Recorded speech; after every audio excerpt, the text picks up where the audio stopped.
Good morning, my dear students. Beta, today we are going to do chapter number 9. Chapter name is Company Accounts. Company Accounts, Redemption of Debenture.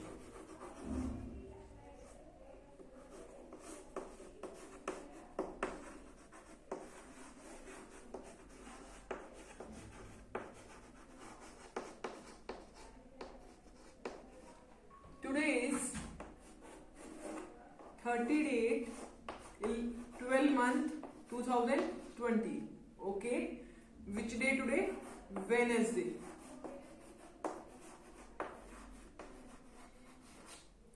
Beta, in our previous video I've told you the meaning of redemption of debenture.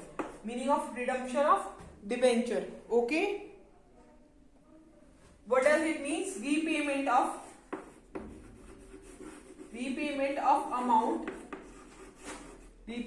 amount of debenture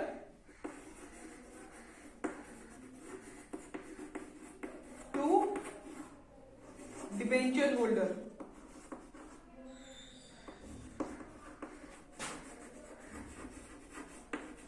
This thing clear? Next point, we have done the sources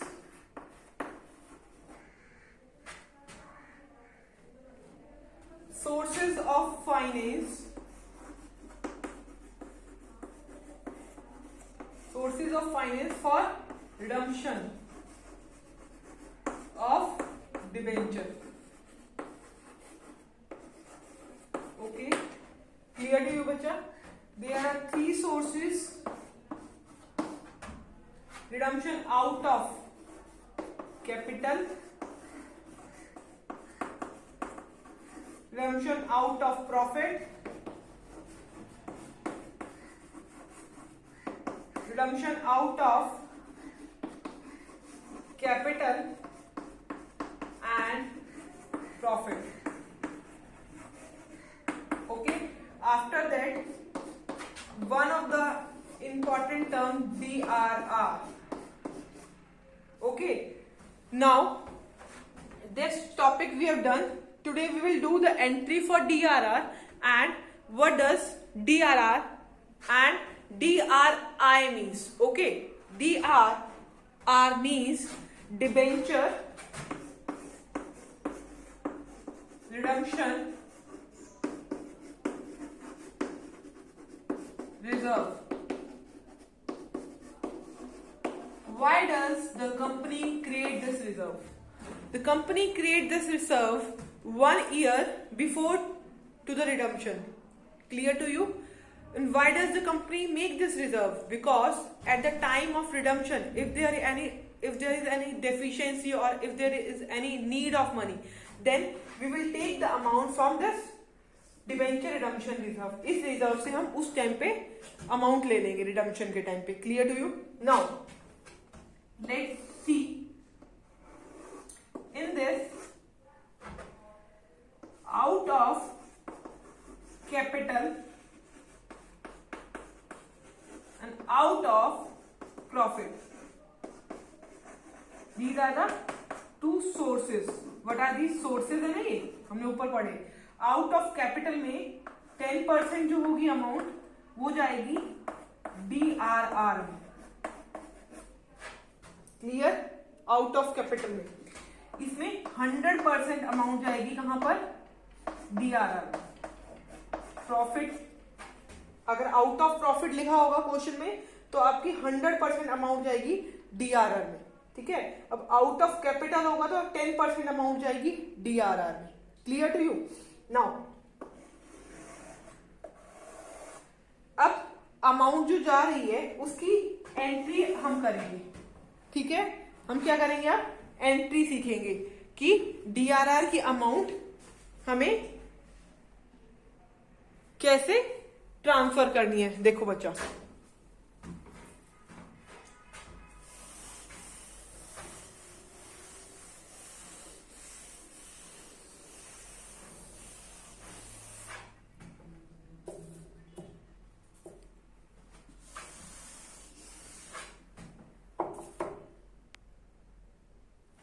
हमें 10% amount transfer करनी है DRR में, out of capital में। ये आपको पता चला, ठीक है। इसकी हम एंट्री पढ़ते हैं।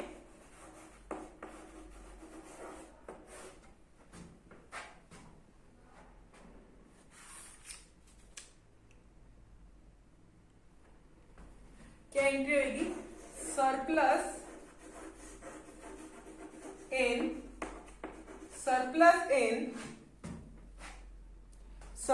इन स्टेटमेंट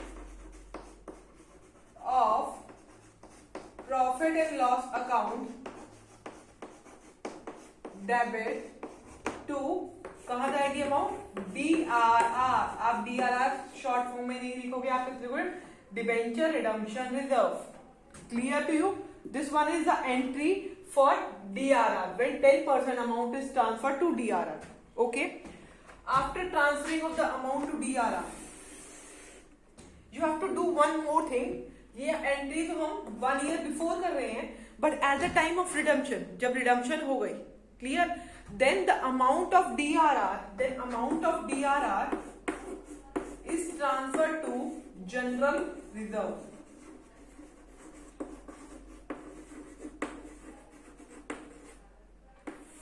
ठीक है, ये एंट्री तो हम रिडम्पशन से पहले करेंगे, 1 year बिफोर कर रहे हैं एंट्री, ठीक है।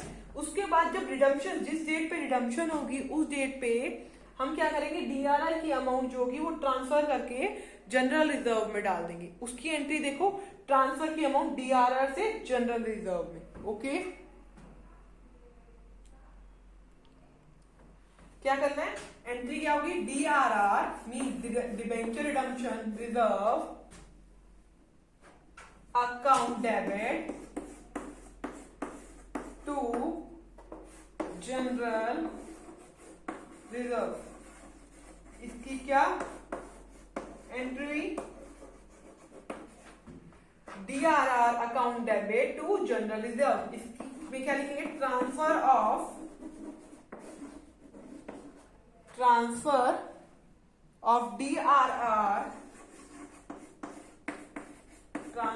DRR account to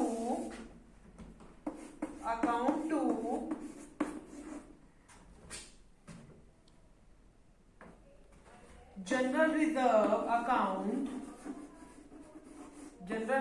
account कब कर रहे हैं? On redemption. This thing clear? हमारा DRR का टॉपिक वाइंड अप हो गया, ठीक है। ये वाला टॉपिक वाइंड अप हो गया। इसके बाद आपको मैंने DRR के कंसेप्ट में ये बताया था बच्चा कि उसमें एग्जम्पशंस होती है। क्या होती है? एग्जम्पशंस होती हैं। वो एग्जम्पशन मैं आपको राइट डाउन करके बताती हूँ। और उस एग्जम्पशंस का मतलब ये है कि अगर वो कंपनी होगी तो उनको DRR बनाने की नीड नहीं होगी। देखो 4 एग्जम्पशंस है, 5, वो मैं आपको पढ़ा देती हूँ DRR की।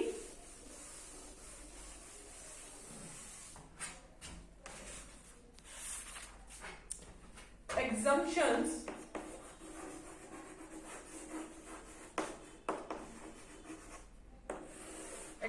किसकी है बच्चा? एग्जम्पशंस टू रूल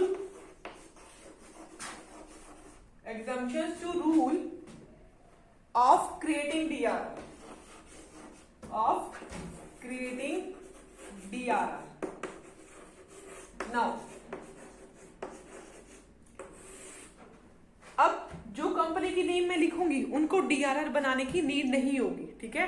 तो अब DRR की एंट्री उस क्वेश्चन में नहीं करोगी जिनमें स्टार्टिंग इन कंपनी से दी होगी, ठीक है। First one is all India financial institution.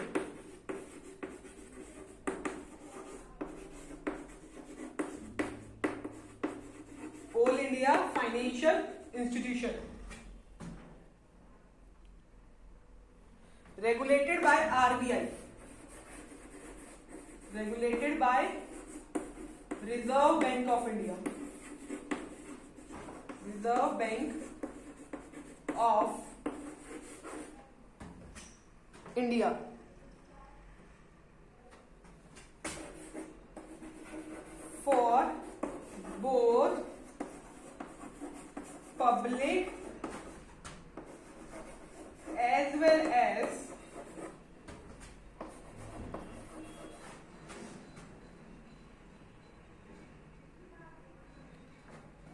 as well as privately placed debenture.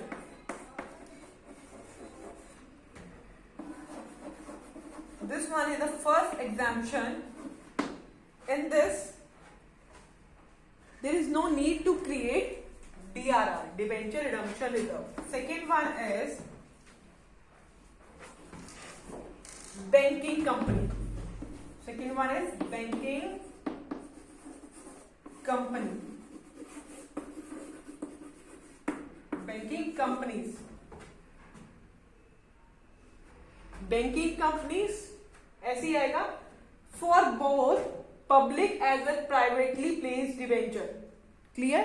अगर जहां बैंकिंग कंपनी लिखा होगा क्वेश्चन में, वहां आपको डीआरआर बनाने की नीड नहीं होगी. Okay. Now non banking finance company. Non banking finance company. Third point clear. Fourth one is housing finance company. Housing finance company.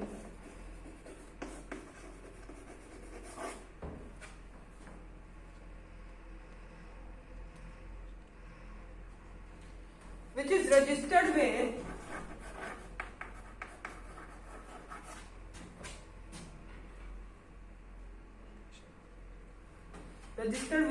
National Housing Bank. Registered with National Housing Bank for public issue of debenture. For public issue of debenture.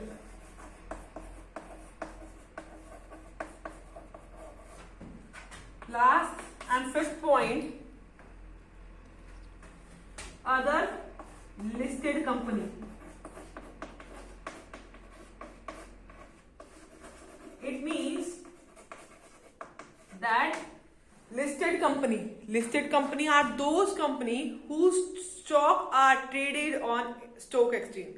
उनके stocks जो है, ये shares जो है, वो stock exchange पे already trade होते हैं, तो उनको डीआरआर बनाने की नीड नहीं है. क्लियर? डीआरआर उनको बनाने की नीड नहीं है. अब हमें डीआरआर में क्या एंट्री करनी होती थी? डीआरआर की एंट्री याद करिए. क्या एंट्री करते थे हम डीआरआर की? Surplus in statement of profit and loss account debit to DRR. Okay. Then at the time of redemption DRR is transfer to general reserve. DRR topic is clear to you. Okay, our DRR topic is finished.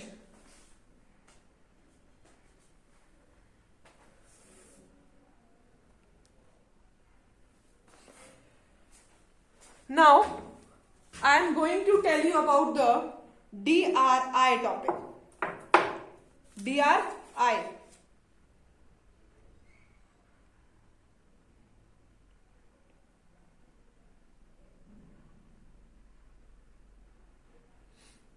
देखो, now we will do the topic which is DRI.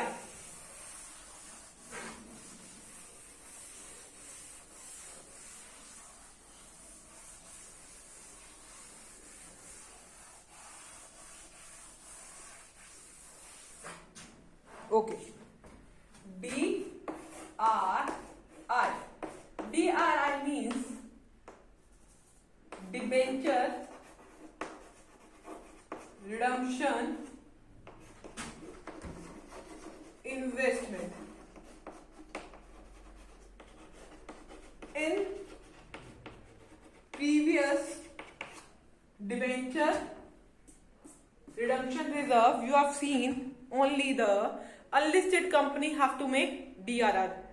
Listed company do not have to make DRR. But debenture redemption investment is done by both the listed company as well as unlisted company. Clear to you, bacha? Now, debenture redemption reserve, debenture redemption investment topic we are doing. Debenture redemption topic says that every listed as well as unlisted company, हर एक listed और unlisted company को invest करना important होता है।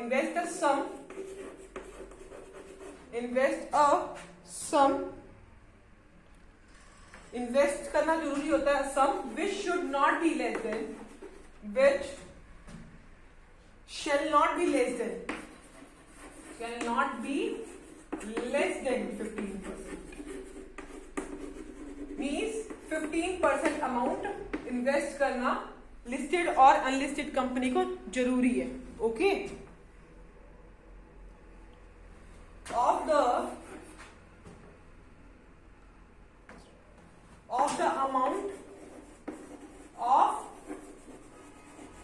The amount of it's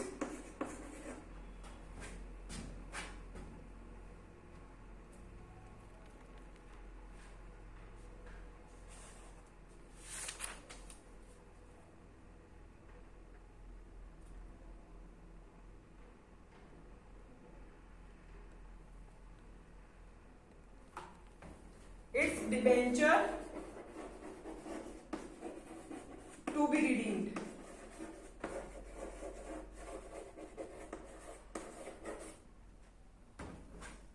Clear?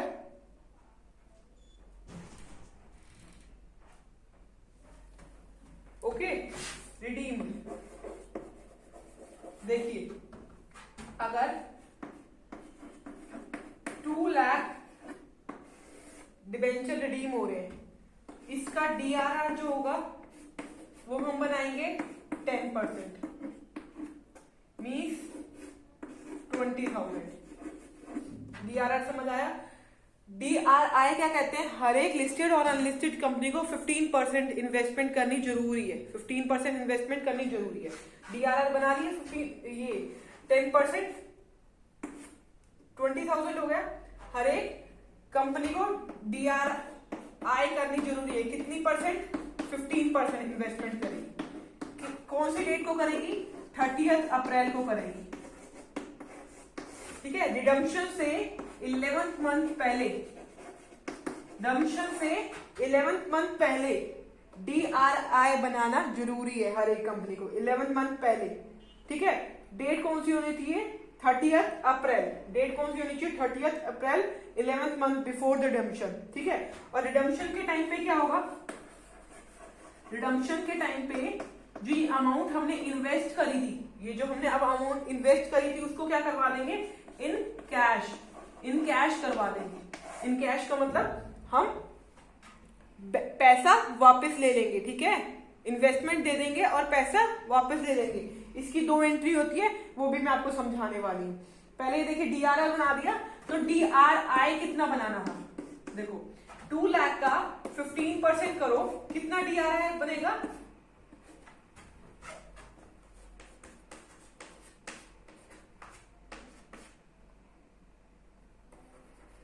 कितना बनेगा DRI? 30,000। Now let's see the entry for DRI. DRI की एंट्री सीखो।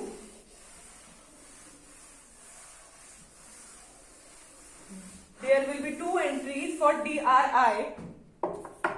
देखो, जब हम DRI बना रहे हैं, मीन्स DRI बनाएंगे, तो क्या मतलब है इसका? कि हम इन्वेस्टमेंट कर रहे हैं।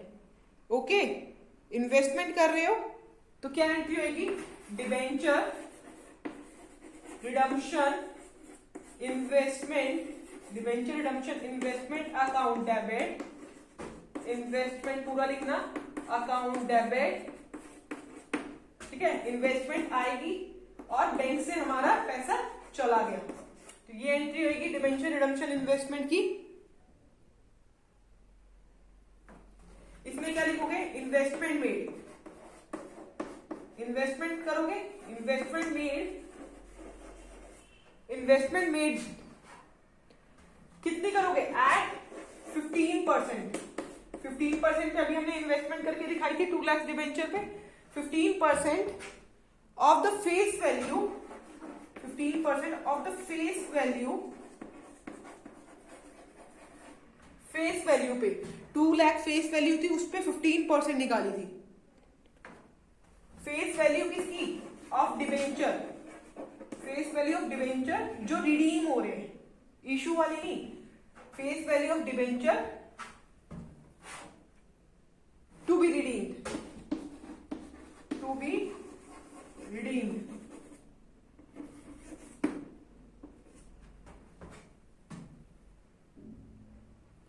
अब देखिए ये एंट्री हो गई 30 अप्रैल को, ठीक है। 30 अप्रैल 2018 में ये एंट्री हुई, 30 अप्रैल 2018 में एंट्री हुई, ठीक है। और रिडम्पशन कब हो रही है? 2019 31 मार्च 2019 में क्या हो रही है? रिडम्पशन हो रही है। तो रिडम्पशन के टाइम पे हम ये वाले हमने जो इन्वेस्टमेंट करी इसको इनकैश करवा लेंगे। जब इनकैश करेंगे तो हमारे पास पैसा आ गया तो bank account debit to DRR, debenture redemption reserve. Clear to you बच्चा? यहां के लिखेंगे investment in cash, you should write down these two of entries.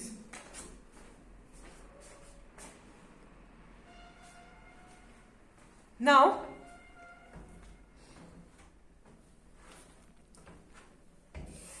I will tell you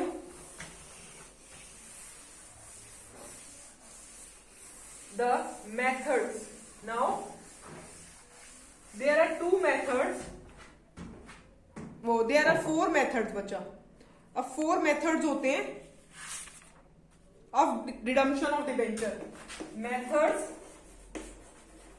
of redemption of debenture, redemption of debenture की 4 method होते हैं।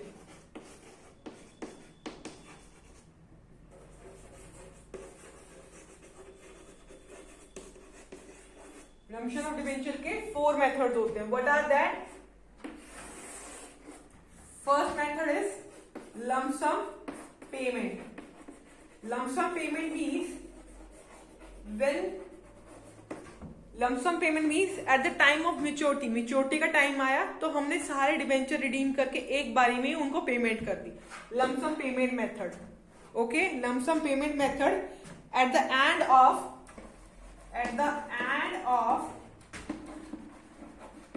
fixed period के end of fixed period. First method clear to you? Now redemption of debenture,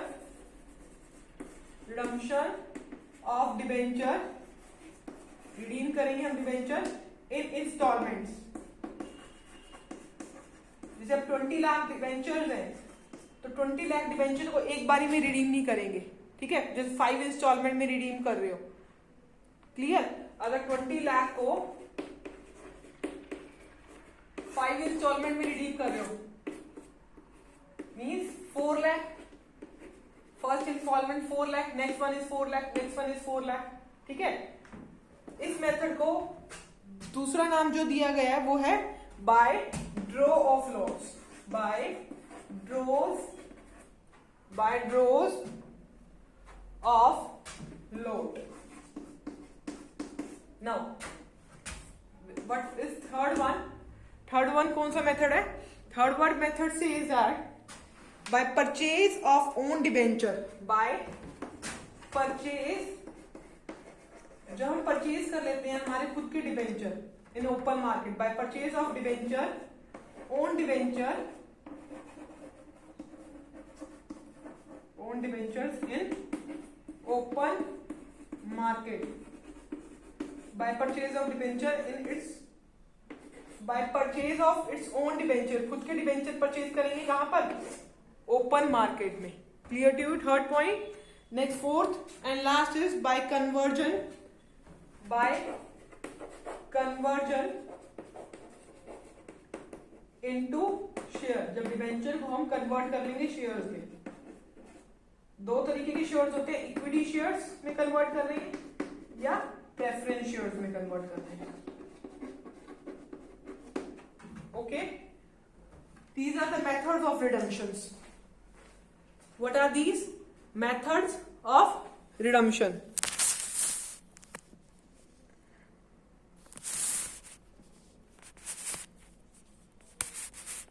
These are the 4 methods of redemption. Firstly, we will do the lump sum payment at the end of fixed period. Lump sum payment at the end of fixed period. इसका मतलब क्या है?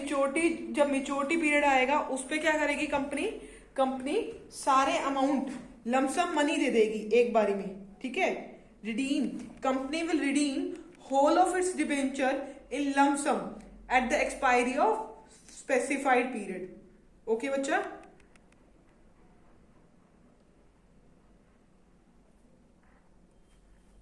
इसमें कौन सी entry होंगी? मैं आपको full fledge questions भी करवाऊंगी इससे रिलेटेड और एंट्रीज भी बताऊंगी. सिर्फ आप याद रखिए, इसमें सिर्फ मैं आपको बता रही कौन सी एंट्री होगी और एंट्री से रिलेटेड क्वेश्चन हम नेक्स्ट वीडियो में करेंगे, ठीक है. अब देखिए कितनी एंट्री होगी मैं आपको बता दूंगी. देखो, इश्यू की एंट्री होती है, इश्यू की 2 एंट्री होती है, आपको पता है. कौन सी एंट्री होगी?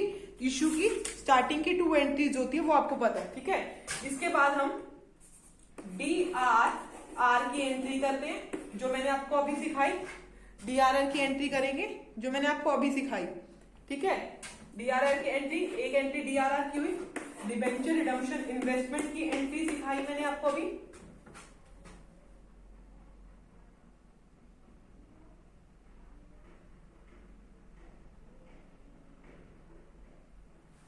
डिबेंचर रिडम्पशन इन्वेस्टमेंट की एंट्री कितनी होंगी? 2 एंट्री होंगी, मैंने अभी आपको सिखाई.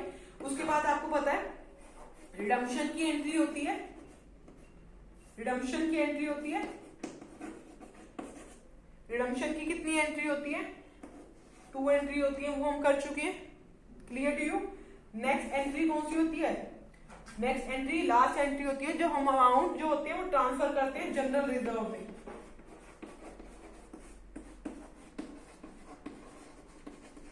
तो आपको कितनी एंट्री करनी है लंप सम मेथड में?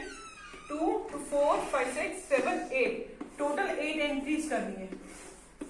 Okay. Then after this one by one we will do every method and I will tell you how to do these of the entries. Okay. Till then you should read from your book DRR, what is DRR and what is DRI, and see all the entries relating to this topic. Okay. If you have doubt in this topic, then you can ask from me. Thank you, bacha, very much.